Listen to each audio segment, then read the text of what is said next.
Assalamualaikum warahmatullahi wabarakatuh.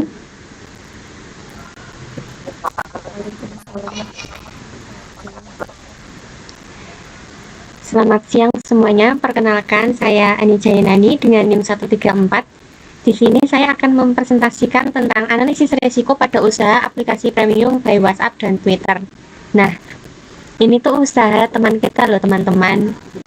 Usahanya Dian Febi. Oke, setelah saya berdiskusi dengan kakak Febi, berikut ada beberapa risiko. Yang pertama, akun premium tiba-tiba logout atau tidak dapat diakses oleh pelanggan. Sumber resikonya ini internal atau murni. Dan jenis resikonya adalah resiko operasional. Dampak resikonya, pelanggan tidak bisa menggunakan layanan sehingga menimbulkan komplain dan menurunkan kepuasan pelanggan. Yang kedua, akun premium diblokir atau dinonaktifkan oleh pihak aplikasi. Sumber resikonya yaitu eksternal atau murni. Jenis resikonya yaitu resiko strategis. Dampaknya, produk tidak dapat dijual kembali dan reseller mengalami kerugian finansial. Yang ketiga, seller utama tidak terpercaya atau memberikan akun bermasalah. Ini sumber resikonya internal atau murni. Jenis resikonya yaitu resiko keuangan. Dampaknya, reseller mengalami kerugian karena akun yang dibeli tidak dapat dipergunakan atau cepat bermasalah. Yang keempat, yakni pembeli melakukan penipuan dengan tidak melakukan pembayaran. Sumber resikonya yaitu eksternal atau murni. Jenis resikonya yaitu resiko keuangan. Dampaknya, reseller mengalami kerugian karena sudah memberikan akses akun tetapi tidak menerima pembayaran. Yang kelima yaitu banyak kompetitor yang menjual aplikasi premium dengan harga yang lebih murah. Nah, ini resiko eksternal atau spekulatif. Jenisnya resiko strategis. Dampaknya penjualan menurun karena konsumen lebih memilih harga yang lebih murah. Yang keenam, resiko jangkauan pasar terbatas karena penjualan hanya melalui WhatsApp dan Twitter. Jenis resikonya itu internal atau spekulatif. Terus ini resiko strategis. Dampaknya potensi pelanggan terbatas sehingga penjualan tidak maksimal. Yang ketujuh, pembeli membagikan akses akun kepada orang lain. Ini resiko eksternal atau murni. Dan ini jenis resiko operasional. Dampaknya, penggunaan akun menjadi berlebihan sehingga akun cepat penuh dan tidak dapat digunakan secara normal. Yang kedelapan, komplain pelanggan akibat kualitas layanan yang tidak stabil. Ini resiko eksternal atau murni. Nah, ini merupakan resiko reputasi. Dampaknya menurunnya kepercayaan pelanggan terhadap usaha reseller. Nah, yang kesembilan, perubahan kebijakan dari aplikasi premium seperti Netflix, Canva, atau CapCut. Ini resiko eksternal atau murni. Ini merupakan resiko strategis yang dampaknya sistem berbagi akun atau akses premium menjadi tidak diperbolehkan sehingga bisnis tidak dapat berjalan. Nah, yang terakhir ada kesalahan pengelolaan akun oleh reseller. Ini merupakan resiko internal atau murni. Nah, ini merupakan resiko operasional yang dampaknya terjadi kesalahan dalam memberikan akses akun sehingga pelanggan tidak dapat login atau menggunakan layanan. Pertama, resiko mana yang paling berbahaya dan mengapa? Risiko yang paling berbahaya dalam usaha reseller aplikasi premium adalah akun premium diblokir oleh pihak aplikasi. Hal ini dapat terjadi karena adanya kebijakan dari platform seperti Netflix, Canva, atau CapCut yang melarang penggunaan atau pembagian akun secara tidak resmi. Jika akun diblokir, maka pelanggan tidak dapat lagi menggunakan layanan tersebut. Akibatnya, reseller tidak hanya mengalami kerugian finansial, tetapi juga dapat menghadapi komplain dari pelanggan yang sudah membeli akses premium. Selain itu, kondisi ini juga dapat menurunkan kepercayaan pelanggan dan merusak reputasi usaha. Oleh karena itu, risiko ini menjadi paling berbahaya karena berdampak langsung pada keberlangsungan bisnis.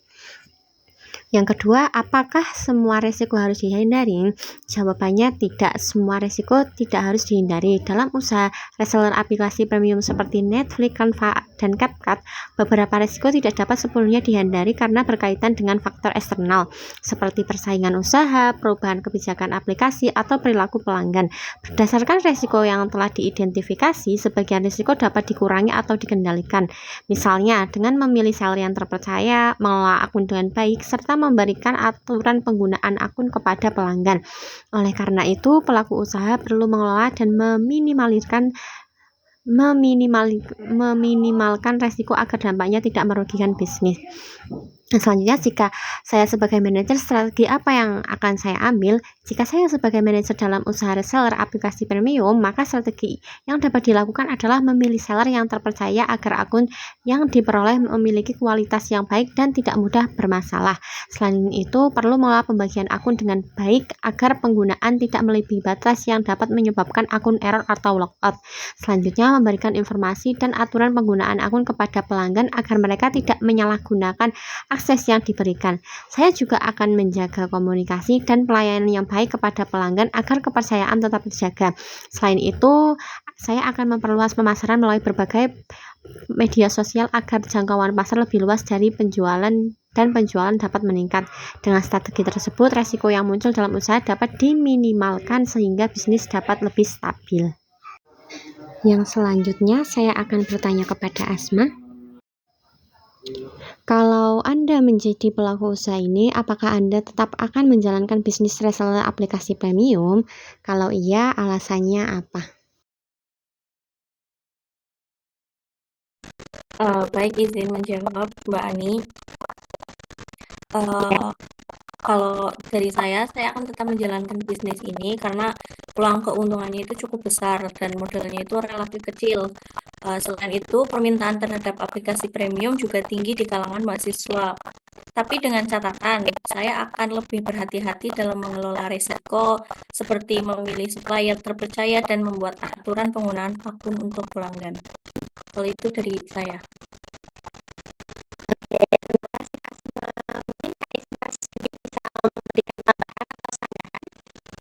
Izin memberikan sanggahan dan tambahan, namun menurut saya tetap ada kelemahan dari keputusan ini, yaitu bisnis ini sangat bergantung pada kebijakan pihak aplikasi. Meskipun kita sudah berhati-hati dalam mengelola risiko, jika suatu saat platform melarang sistem sharing akun, maka bisnis ini bisa langsung berhenti. Jadi, menurut saya perlu disiapkan juga alternatif usaha lain agar tidak terlalu bergantung pada suatu sumber pendapatan. Seperti itu. Terima kasih.